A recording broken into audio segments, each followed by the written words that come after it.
So hello everyone, this is Mani Pandey. Welcome to our channel Pandey Gurukul. तो guys, जैसा कि मैंने फर्स्ट वीडियो आपको बताया था कि मैं मई से बैच स्टार्ट करने जा रहा हूँ।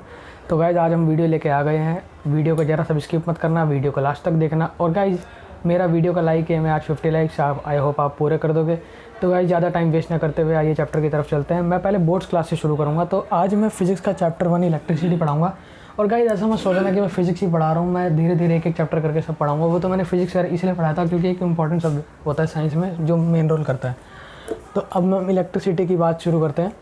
तो गाइस, इलेक्ट्रिसिटी के बारे में आप तो जानते ही हो, हम आसपास देखते रहते हैं। तो एक मेन बेसिक होता है इलेक्ट्रिसिटी का मतलब क्या होता है। मूवमेंट ऑफ चार्जेस को इलेक्ट्रिसिटी कहते हैं। मूवमेंट ऑफ चार्जेस को। अब सर बोल रहे हो कि सर ये चार्जेस क्या होता है, वो सब बताऊँगा अभी आप समझ लो। जो चार्जेस की मूवमेंट होती है उसको इलेक्ट्रिसिटी कहते हैं। अब इलेक्ट्रिसिटी समझने के लिए चार्जेस के बारे में समझना बहुत ज़रूरी होता है। तो मैं पहले चार्जेस के बारे में समझा देता हूँ आपको। चार्जेस दो तरह के होते हैं, एक नेगेटिव और एक पॉजिटिव। एक नेगेटिव, एक पॉजिटिव। नेगेटिव का साइन माइनस से होता है डिनोट, इसका होता है प्लस से। ठीक है। अब साइंस में नेगेटिवली चार्ज को कहते हैं इलेक्ट्रॉन, इसको कहते हैं प्रोटॉन। इसका मास होता है -1.6 इंटू 10⁻⁻19 कूलम। चार्ज है, कूलम ये हुआ चार्ज होता है, मास नहीं होता, सॉरी। इसका होता है +1.6 इंटू 10⁻⁻19 कूलम। चार्ज होता है कूलम। अब इसकी ऐसा यूनिट वो सब बताऊंगा अभी आपको, ये कूलम क्या होता है। तो ये इसकी ऐसा यूनिट होती है चार्जेस की, ऐसा यूनिट होती है कूलम। और इसका सिंबल होता है C से डिनोट करते हैं। ठीक है। तो ये चार्जेस को हम चार्जेस की जहाँ बात करते हैं, चार्जेस कितना चार्जेस का, तो कूलम इसकी ऐसा यूनिट आएगी, स्टैंडर्ड यूनिट होती है। ठीक है। अब इसके बाद एक आता है हमारे पास टॉपिक कंडक्टर और इंसुलेटर का। कंडक्टर बड़ा कर देता हूँ, विजिबल हो जाएगा।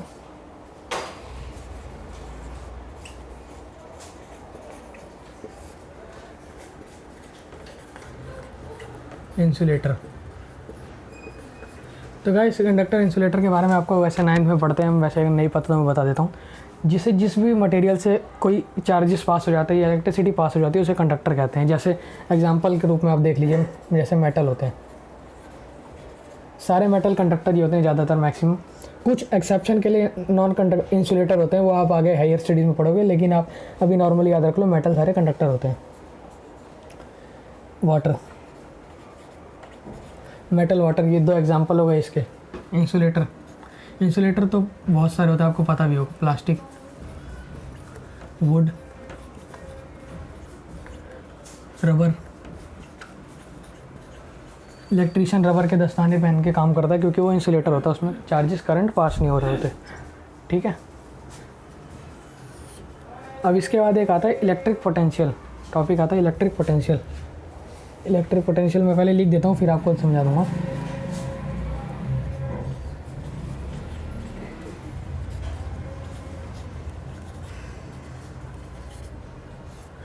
Electric potential. इलेक्ट्रिक पोटेंशियल का जैसे है कि इलेक्ट्रिक फील्ड आप जानते हैं नहीं जानते।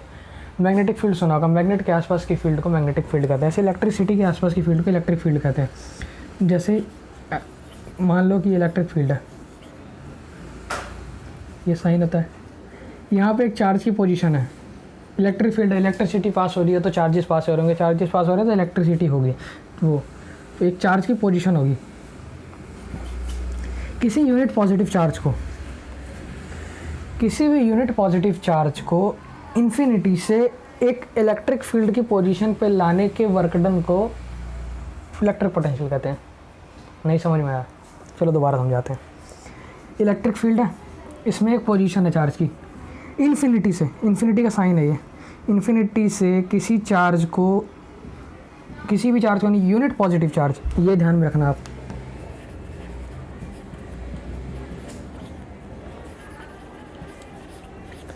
इन्फिनिटी से किसी यूनिट पॉजिटिव चार्ज को एक इलेक्ट्रिक फील्ड किसी चार्ज की पोजीशन पे लाने में जो वर्क डन होता है, वर्क डन, इसमें जो यहाँ तक लाने में जो वर्क डन लगा है, वर्क डन W, उसको कहते हैं इलेक्ट्रिक पोटेंशियल। इसको वो उसमें समझाता हूँ आपको, बुक की लैंग्वेज, बुक में जो आपको लिखा है ये लिखा हुआ है, the work done required to move a unit positive charge from infinity in an electric field of any position, any fixed position या एनी पोजीशन, ऐसे करके लिखा हुआ है उसमें। एग्जैक्ट तो रटा नहीं भी नहीं हूँ, लेकिन जितनी जो समझ में आता है वो बताया है, ठीक है। तो ये होता है इलेक्ट्रिक पोटेंशियल। मैक्सिमम बंदों को कन्फ्यूजन होता है, कुछ नहीं है, इन्फिनिटी से किसी एक इलेक्ट्रिक फील्ड की पोजीशन पे एक यूनिट पॉजिटिव चार्ज को लाने में जो वर्क डन होता है उसी को कहते हैं इलेक्ट्रिक पोटेंशियल, ठीक है। अब टॉपिक आता है कौन सा, potential difference, one of the most topic important, potential difference.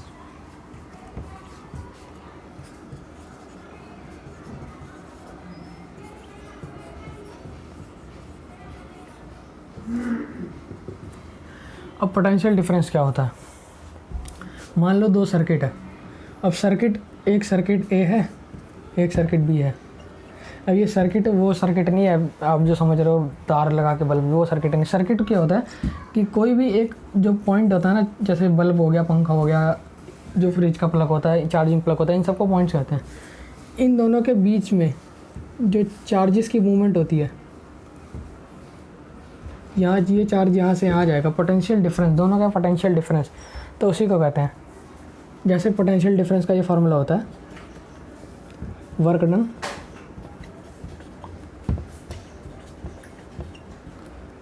Quantity of charge move,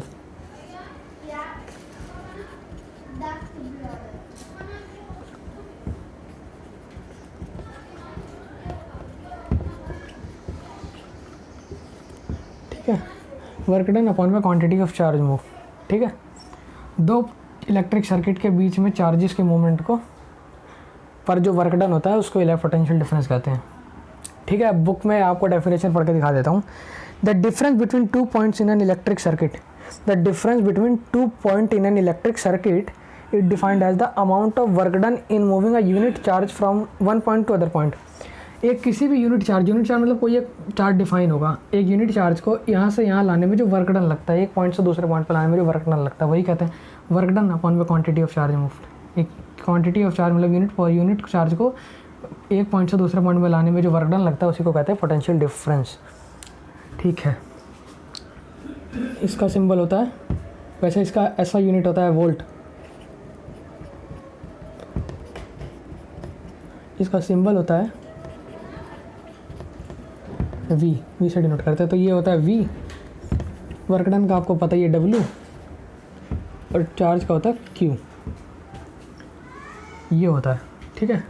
अब इनकी उस पे आते हैं यूनिट्स पे,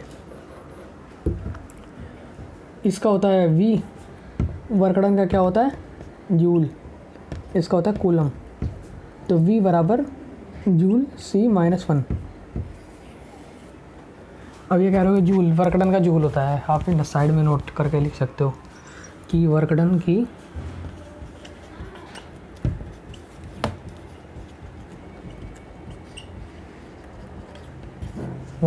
ऐसा यूनिट जूल होती है, ठीक है। अब ये टॉपिक क्लियर हो गया।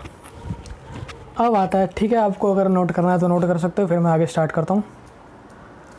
अब आगे आता है गाइस, टॉपिक आता है इलेक्ट्रिक करंट, जो चैप्टर का मेन हो। अभी तक तो चार्जेस के बारे में बात कर रहे थे, चार्जेस के मूवमेंट को, इसको। अब आता है electric current.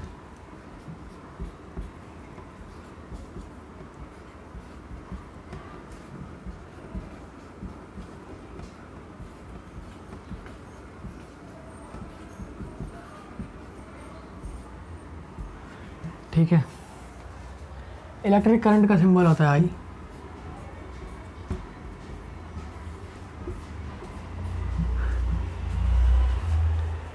Charge per unit time, charge upon में टाइम टेकन, ठीक है।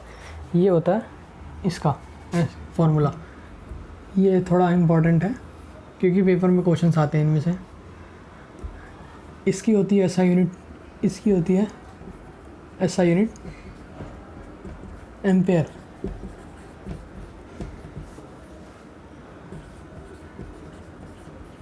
सिंबल लेकिन आई होता है, इसका तो पता ही है क्या होता है, कूलम। ये सब आपको याद करनी पड़ेगी। इसका होता है सेकंड और सिंबल होता है एस, इसका सिंबल होता है सी। ठीक है, तो I is equal to C upon में एस। तो I बराबर, ये ध्यान में रखना गाइस, ये होता है। ठीक है,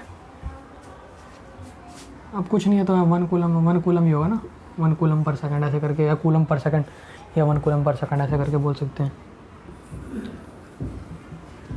अब गाइस टॉपिक आता है इंस्ट्रूमेंट का, जो थोड़ा इंटरेस्टिंग टॉपिक है। Instrument,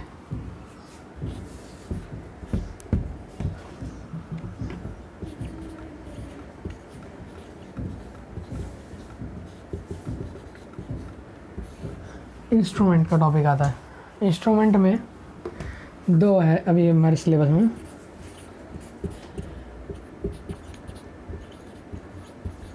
volt meter, ammeter. ठीक है, वोल्ट मीटर क्या होता है, जो वोल्टेज को मेजर करता है।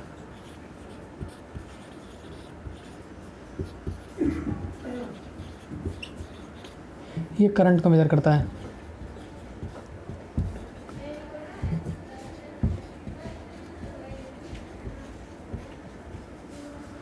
अब मन में अभिलाषा हो रही होगी सर देखने की इसको, तो आपको बता देता हूँ। आपके घर में फ्रिज एसी तो होगा ही, उसके ऊपर एक स्टेबलाइज़र होता है। स्टेबलाइज़र का क्या काम होता है कि वोल्टेज को स्टेबलाइज़ करता है, कम ज़्यादा करते हैं। जैसे वोल्टेज डाउन हो जाती है तो बढ़ा देता है, बड़ी होती है तो कम कर देता है। उसमें इतना बड़ा मीटर होता है, आपको डिस्प्ले पे फ़ोटो दिख रही होगी, आप इस फोटो में देखिए, एक आमीटर है, एक वोल्ट मीटर है। ठीक है ना, तो इस तरह का मीटर आपको देखने को मिल जाएगा। इसमें सुई है ना, जैसे बाइक की मीटर में सुई होती है, ऐसी सुइयाँ होती है, चलती रहती हैं। तो यही होता है आमीटर, वोल्ट मीटर, यही इंस्ट्रूमेंट होता है। अब वोल्ट मीटर तो आपको घरों में दिख जाएगा, लेकिन आमीटर दिख नहीं पाएगा, इसलिए मैंने आपको दिखा दिया वीडियो में। वैसे आपको अगर स्कूल खोलेंगे तो साइंस लैब में जाके आप देख सकते हो आमीटर को और दोनों को। ठीक है, तो इंस्ट्रूमेंट में यही है। इनके बारे में पूछते हैं। इनका सिंबल होता है, सिंबल होता है इनका ऐसे, साइंटिफिक सिंबल V, और इसका होता है A, ऐसे सिंबल होता है। Ammeter, volt meter. ठीक है ना, अब इसमें टॉपिक आता है direction of electric current and charges.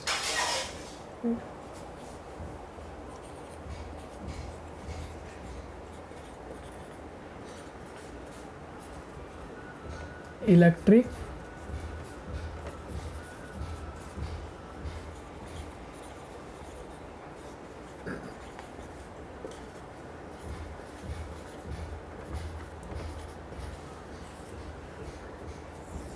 ये टॉपिक आता है इसमें।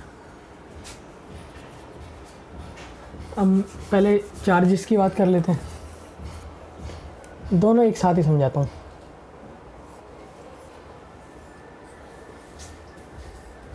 मान लो ये सॉलिड रॉड है, इसके अंदर इलेक्ट्रॉन होते हैं, पता ही है आपको, चार्जेस होते हैं हर चीज़ के अंदर।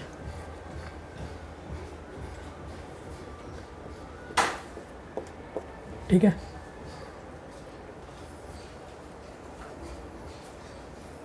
इसको मैंने कनेक्ट किया सेल से। अब ये सेल का सिंबल होता है, जिसमें बड़ा वाला डिनोट करता है पॉजिटिव को, छोटा वाला नेगेटिव को। ठीक है, ध्यान रखना।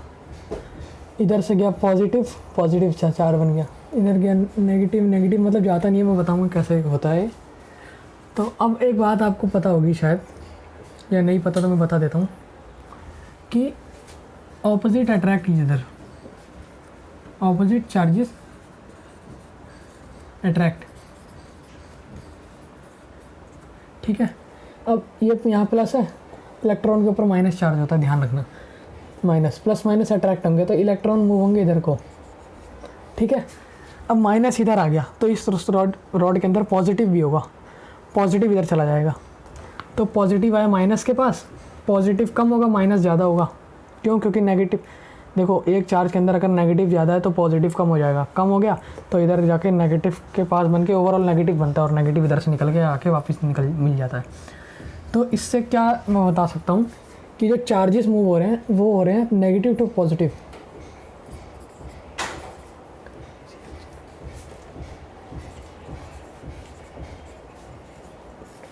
चार्जेस हो रहे हैं माइनस टू प्लस, इलेक्ट्रॉन जो मूव कर रहे हैं माइनस टू प्लस, लेकिन करंट मूव कर रहा है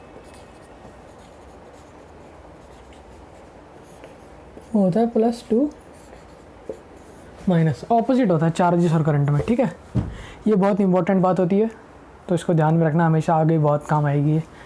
वैसे डायग्राम में पूछ लेते हैं, अगर चार्जेस की डायरेक्शन इधर है तो करंट की डायरेक्शन कहाँ होगी, बिल्कुल ऑपोजिट होगी उसके। ठीक है, अब टॉपिक आता है इलेक्ट्रिक सर्किट।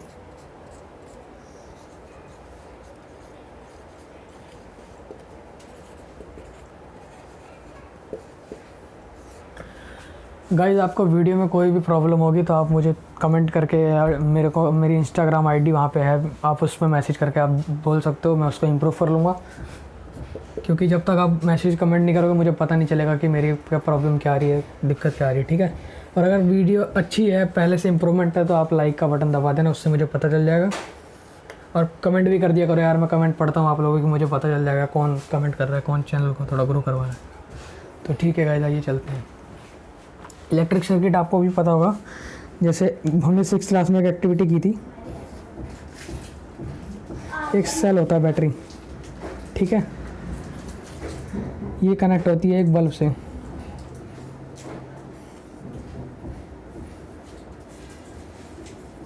इस तरह का बल्ब होता है, ये होती है यहाँ पे स्विच,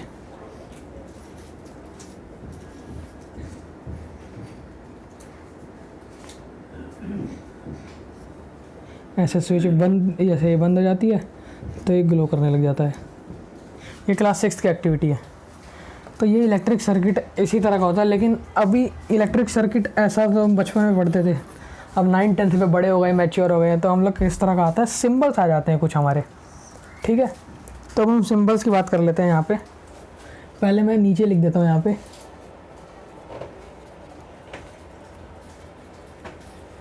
नेम,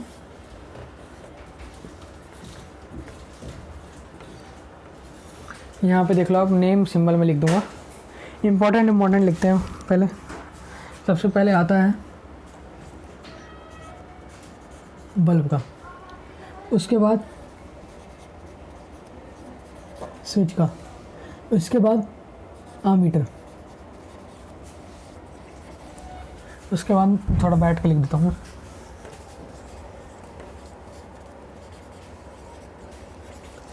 ये 3-4 होते हैं, थोड़ा इंपॉर्टेंट होता है। बल्ब का तो आप इस तरीके का भी देख सकते हो आप सिंबल, इस तरीके का। स्विच होते हैं 2 तरह के, ये होता है बंद, ओपन, मतलब क्लोज सर्किट, क्लोज स्विच जो चालू हो जाता है, मतलब ऑन हो जाता है, ये होता है ऑफ। आमीटर आपको पहले बता चुका हूँ, ये दोनों सिंबल होते हैं, तो वैसे उसी तरह के हैं, ए अंदर, इसके अंदर बी। ठीक है, तो ये होते हैं सिंबल, आप नोट कर सकते हो। ये सर्किट, इनसे इन्हीं तरह का सर्किट बनता है। ठीक है, और हाँ, बैटरी और सेल का बता देता हूँ क्या डिफरेंस होता है, बैटरी और सेल।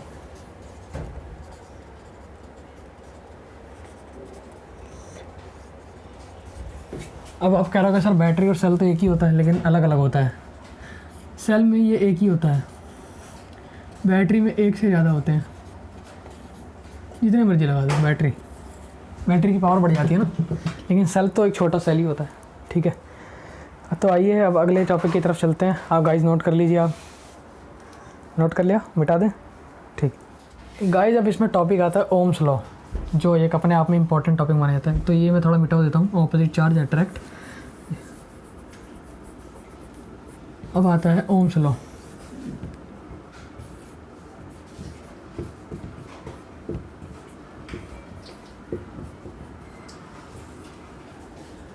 अब ओम्स लॉ क्या होता है, I is directly proportional to V। Sir ये क्या बता दिया इतनी जल्दी, बुक में तो बहुत बड़ा पढ़े थे। बड़ा वाला भी बताते हैं, डेफिनेशन है, ये तो आसान भाषा में बताया था कि current is directly proportional to potential difference, जिसको वोल्टेज भी कहते हो। अब इसी को लिख देते हैं, the voltage is directly proportional to electric, आप वोल्टेज की जगह पोटेंशियल डिफरेंस बोल सकते हो, क्योंकि होता वही है, मैं ऐसा यूनिट की बात नहीं कर रहा, ठीक है ना। Voltage directly proportional electric current, यही होता है ओम्स लॉ। अब इसके आगे की थोड़ी सी डेरिवेशन होती है, आप ध्यान रखो, छोटी सी। प्रोपोर्शनल हटेगा तो प्रोपोर्शनैलिटी कांस्टेंट आएगा, आर आ जाएगा। अब बोल रहे हो सर ये आर कहाँ से आ गया, प्रोपोर्शनैलिटी हटता है, ये हटेगा तो एक कांस्टेंट आएगा, आर है रेसिस्टेंस।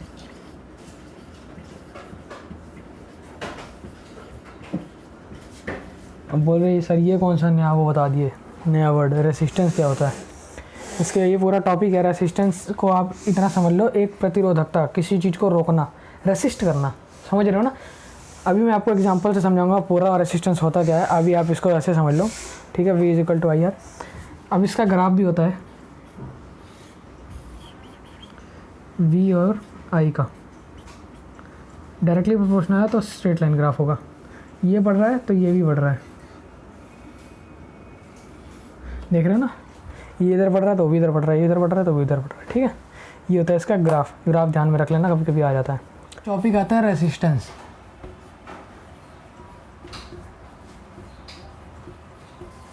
डेफिनेशन तो कुछ खास नहीं है, लेकिन समझने के लिए एक बहुत बड़ा टॉपिक है।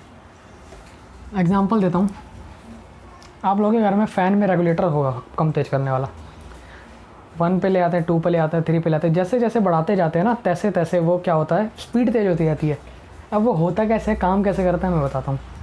वो क्या करता है, करंट को पास ही नहीं होने देता। अभी जैसे 1 पे चालू करोगे तो एकदम थोड़ा सा करंट पास होगा, थोड़ा सा पास होगा तो इसीलिए धीरे चलता है वो। 2 पे कर दोगे तो और ज़्यादा करंट पास होगा तो और तेज़ चलने लगता है।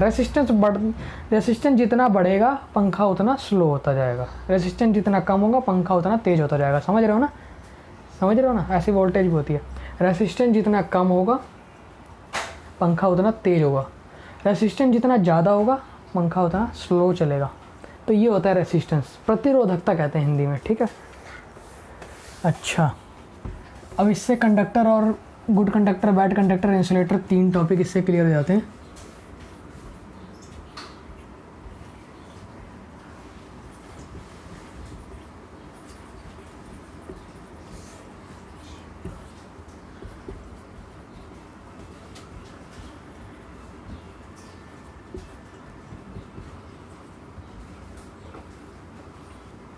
गुड कंडक्टर होता है जिसमें करंट बहुत जल्दी पास होता है, जिसमें नो रेसिस्टेंस होता है, ठीक है ना।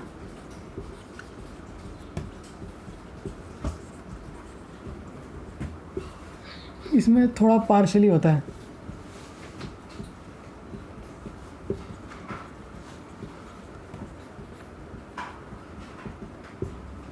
इसमें हाई रेसिस्टेंस होता है।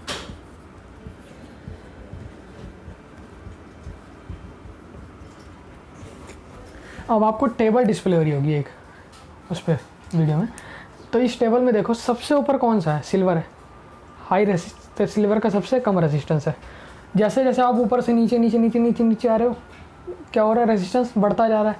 सबसे ऊपर सिल्वर, कंडक्टर में सबसे नीचे नाइक्रोम, और इंसुलेटर में सबसे नीचे क्या है, वुड, प्लास्टिक, रबड़, यही सब है ना, ग्लास, ये सब इंसुलेटर होते हैं, क्योंकि इनका रेसिस्टेंस बहुत हाई होता है। देखो 10⁻15, 12, ये सब इतना हाई रेसिस्टेंस है, ऊपर माइनस में चल रहा है, 0 पॉइंट माइनस में, तो इसलिए कहते हैं रेसिस्टेंस जितना कम होगा करंट उतना ज़्यादा पास होगा, गुड कंडक्टर हो जाएगा और पंखे की स्पीड तेज हो जाएगी। ये होता है कंडक्टर का एक टॉपिक यहाँ पे क्लियर हो जाता है, रेसिस्टेंस का बहुत बड़ा।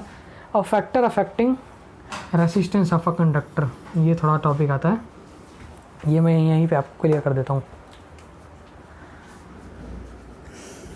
अभी मैं गाइस नोट, आप हट जाऊँगा, आप नोट कर लेना आराम से।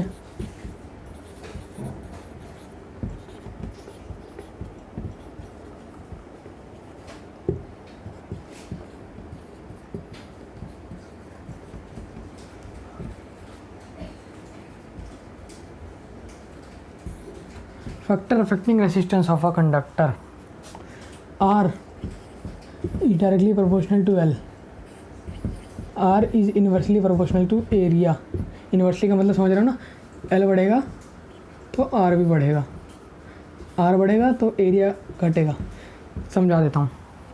वायर की लेंथ जैसे जैसे बढ़ाते जाते हैं, मतलब वायर जुड़ रही है, रेसिस्टेंस प्लस होता जा रहा है, एरिया बढ़ाते जाते हैं। समझ रहे हो ना? एरिया जैसे कोई एक मोटी वायर है, उसको खींच के लंबी कर दो, उसकी एरिया बढ़ा दो, या पतली को मोटी कर दो, तो उससे क्या होता है ना, ये आर बढ़ने लगता है। अगर एरिया घटेगा या एरिया बढ़ेगा तो आर घटेगा, उल्टा हो जाता है, उल्टा होता है। ठीक है, अगर एरिया बढ़ेगा तो आर घटेगा।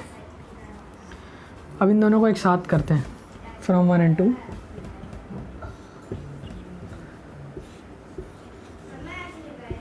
एल बाई ए हो गया। अब ये प्रोपोर्शनैलिटी हटेगा तो एक टर्म इंट्रोड्यूस होते हैं, रो। ठीक है, ये फार्मूला थोड़ा आता है पेपर में, थोड़ा क्या बहुत ही आता है। एक ये ओम्स लॉ वाला आता है, एक ये इस चैप्टर में ये 2-3 फार्मूले। एक ये आई वो करंट वाला आगे जो सब शुरू में पढ़ा था, करंट वाला एक formula, I is equal to Q upon में टी, वो I V is equal to I R, और ये R is equal to rho L Y. ये 3 फार्मूले बहुत आते हैं। ये बताते तो क्या होता है, ये होती है रो, यहाँ पे तो प्रोपोर्शनैलिटी कांस्टेंट है, प्रोपोर्शनैलिटी कांस्टेंट इस जगह पे।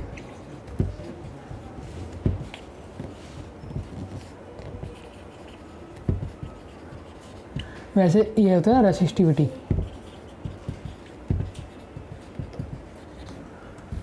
ठीक है गाइस, आप नोट कर लीजिए, फिर मैं आगे चलता हूँ। थोड़ा सा और टॉपिक बचा हुआ है। आज ये पहला फर्स्ट पार्ट होगा हमारा इलेक्ट्रिसिटी का, जिसमें हम 60 से 70% चैप्टर कंप्लीट करा देंगे। नेक्स्ट वीडियो में मैं आगे का चैप्टर कंप्लीट करा दूँगा, और 2 वीडियो में ख़त्म करने की सोचा है ये चैप्टर। फिर उसके बाद मैं केमिस्ट्री फिर बायोलॉजी तो खैर नहीं पढ़ा पाऊँगा मैं, क्योंकि बायोलॉजी का स्टूडेंट मैं हूँ नहीं। मैं मैथ्स और केमिस्ट्री आपको पढ़ा दूँ। तो ठीक है गाइस, चलते हैं आगे। ओके, जिसमें टॉपिक आता है कॉम्बिनेशन ऑफ रेजिस्टेंस, सीरीज़ और पैरेलल में जो 2 होता है। इसको थोड़ा समझने की ज़रूरत है, क्योंकि इसमें छोटी सी डेरिवेशन आती है जो 80 to 90% हमेशा पेपर में आती है।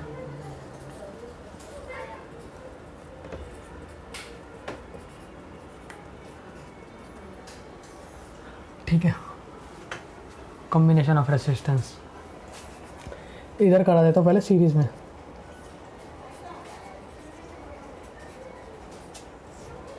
सीरीज़ में रेजिस्टेंस को कुछ इस तरीके से जोड़ा जाता है। रेजिस्टेंस का एक सिंबल होता है गाइस, सिंबल मैंने इसका बताया नहीं था, ये सिंबल होता है इसका। ठीक है,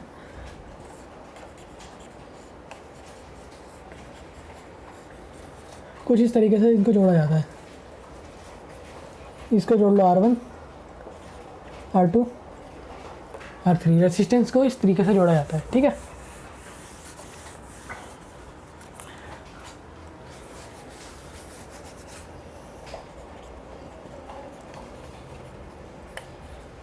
अब साइंटिस्टों ने पहले बता दिया कि ये होता है R बराबर R1 plus R2 plus R3, लेकिन अब हमने प्रूफ, उसकी डेरिवेशन मांगा, प्रूफ।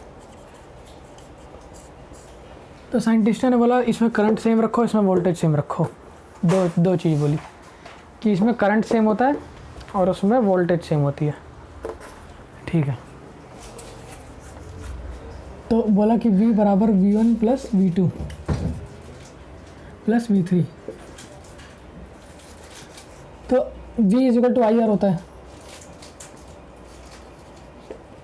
ओम्स लॉ भूल मत जाना।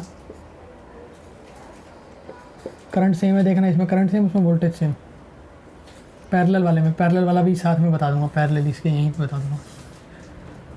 आई R2 प्लस आई R3, आई कॉमन ले लो,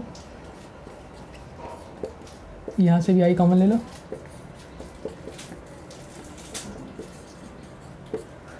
क्या बन गया, R बराबर R1 plus R2 plus R3। ये पेपर में आ जाता है। ओम्स लॉ पता है तो आप आराम से कर सकते हो। बात का ये ध्यान में रखना, और ये ध्यान रखना इसमें करंट सेम होता है। पैरेलल पे आ जाते हैं।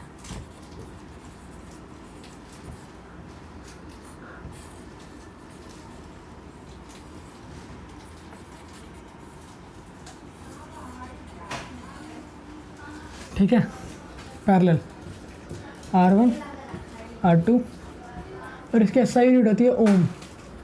ये ध्यान रखना, ओम। इसको कहते हैं क्या? OHM। इसमें I का एडिशन होता है।